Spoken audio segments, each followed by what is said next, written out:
სინდისის პატიმრების საქმეების განხილვა გრძელდება. 1 საათია მსჯელობენ ანტონ ჩეჩინის საქმეზე. რუსეთის მოქალაქეს ნარკოდანაშაულს ედავებიან.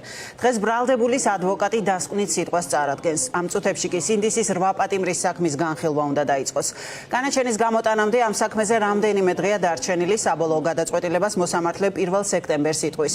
დღეს დასკვნით სიტყვებს იტყვიან ბრალდებულების ადვოკატები. წინასხდომაზე კი ცნობილი გახდა, რომ კადრები, რომლებიც თორნიკე გოშაძისა და ირაკლი მიმინოშვილის საქმეში მთავარ მტკიცებულება დევს დამონტაჟებულია. მოსამართლემ ასევე უდავოდ ცნო მოწმეების ჩვენებები, რომელთა თანახმადაც ნიკოლოზ ჯავახიშვილმა ფოიერვერკი არა სამართალდამცველის მიმართულებით, არამედ ჰაერში გაისროლა. ქეთი ნადიბაიძე მოგვიყვება სასამართლოდან, რა ეტაპზეა დღევანდელი განხილვები.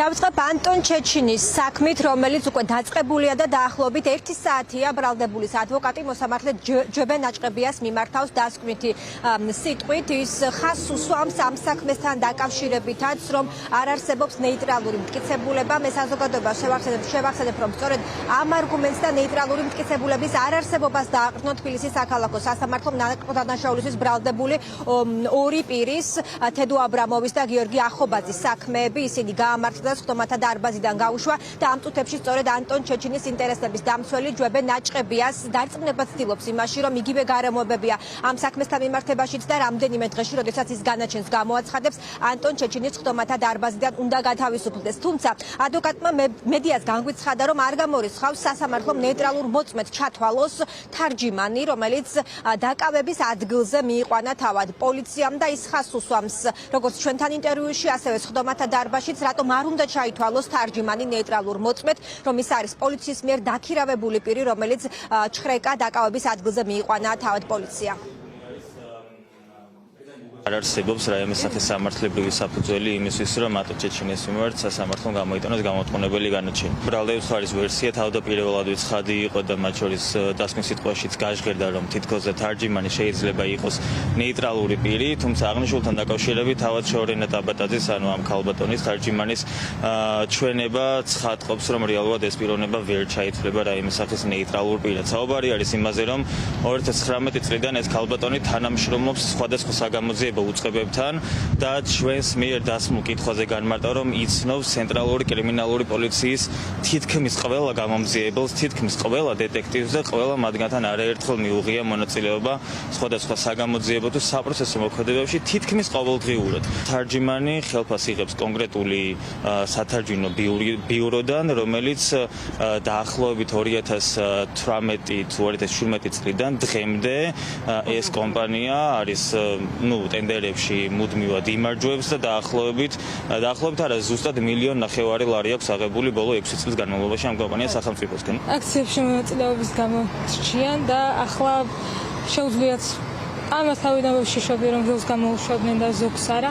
ეს დასჭირდებათ პროპაგანდისთვის, რადგან ამდენი ადამიანი იძახის, რომ ყველა დამნაშავე როგორ არის თუ არა არ უშვებენ და ასე შემდეგ და ახლა იტყვიან, რომ ვისთანაც ნამდვილად არ გქონდა მტკიცებულებები, როგორც უკვე იძახიან, ისინი გამოუშვით და ვისთანაც ვისვამ რაღაცა გქონდათ, იმათ ტოვებენ, ამიტომ გამოუშვებენ თუ არ გამოუშვებენ, ეს არ ნიშნავს იმას, რომ სამართალი არსებობს, არანაირად რომს გამოუშვა.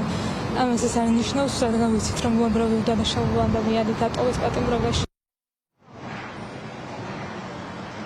მას შემდეგ, რაც ადვოკატი მორჩება დასკვნით სიტყვას, ამის შემდეგ უკვე ჯერ იქნება თავად ბრალდებულზე, ანტონ ჩეჩინზე, შესაძლოა მან დღესვე მიმართოს დასკვნითი სიტყვით სასამართლოს ან რამდენიმე დღეში და სავარაუდოდ რამდენიმე დღეში ბოლოს ხტომაც იქნება და უკვე ჯებენ აჭყებია გამოაცხადებს გადაწყვეტილებას. როგორ დასრულდება ეს ხტომა, მოგიყვებით მოგვიანებით. ახლა ამ წუთებში კი თბილისის საქალაქო სასამართლოში იწყება სინდისის 8 პატიმრის სასამართლო პროცესიც. ეს საქმეც არის უკვე დასკვნით ეტაპზე. დღეს ირაკლი მიმინოშვილის, თორნიკე გოშაძის და ვეფხია კასრაძის ადვოკატები მიმართავენ სასამართლოს დასკვნითი სიტყვით. ისინი გაამახვილებენ ყურადღებას იმაზე, რომ პროკურატურას ამ საქმეში არანაირი რეალური მტკიცებულება წარმოდგენილი არ აქვს და ის ფაქტი, რომ ეს ადამიანები 8 ბრალდებული დღეს ზის განსასჯელის სკამზე არის პოლიტიკური გადაწყვეტილება.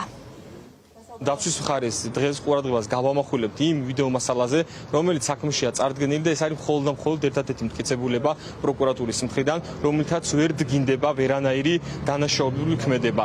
სწორედაც პროკურატურის მიერ წარდგენილი მტკიცებულება ვერ ადასტურებს და ვერ აკმაყოფილებს გონიურ ეჭვს მიღმა სტანდარტს, რომელიც სავალდებულო და აუცილებელია, რომ დადგეს გამომტყუნებელი განაჩენი. აღნიშნულ ვიდეო მასალაზე არის დატანილი ტიტრები, წარწერები, რომელიც ადასტურებს ეს არის მონტაჟი და დღემდე უცნობია თუ სად არის ორიგინალი ვიდეო და შესაბამისად აღნიშნულ ვიდეო მასალა ვერ იქნა წარდგენილი. ამიტომ დღეს სასამართლომ უნდა მიიღოს ერთადერთი გადაწყვეტილება, რომელიც იქნება სამართლიანი და კანონიერი, რის საფუძველზეც უდანაშაულს ნაცნობს ოლქე კასრაძე და დანარჩენი სხვა ბრალდებული პირები. ვერც ერთი მტკიცებულებით ვერ დადასტურდა ის ფაქტობრივი გარემოება, რაც ბრალდების შესახებ დადგენილების მიხედვით სახელმწიფო ბრალდება ბრალდებულებს ედავება.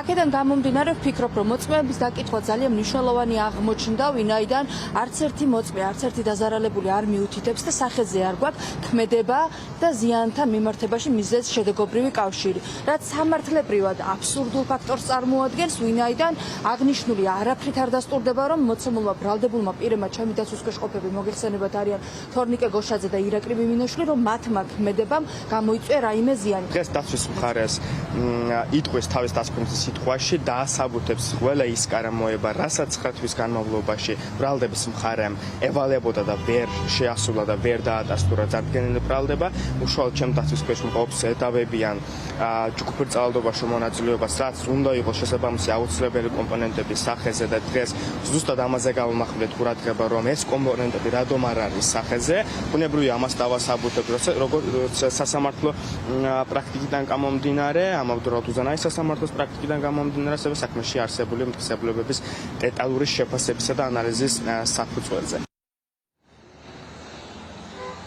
ადვოკატები აცხადებენ, რომ ისინი დღევანდელ დასკვნით სიტყვაში კიდევ ერთხელ ამხელენ სრულმოწმეებს და ასევე ამხელენ პოლიციის პოლიტიკურ მოტივაციას, რომელმაც გაყალბებული მტკიცებულებები, მათ შორის манипуляციები, დამონტაჟებული ვიდეო მასალები ჩადო ამ საქმეში. ეს ხდომა დაიწყება რამდენიმე წუთში და მე შეგახსენებთ, რომ ჯგუფურ ძალადობაში ბრალდებული 8 პირის საქმეზე განაჩენი უკვე 1 სექტემბერს უნდა გამოცხადდეს.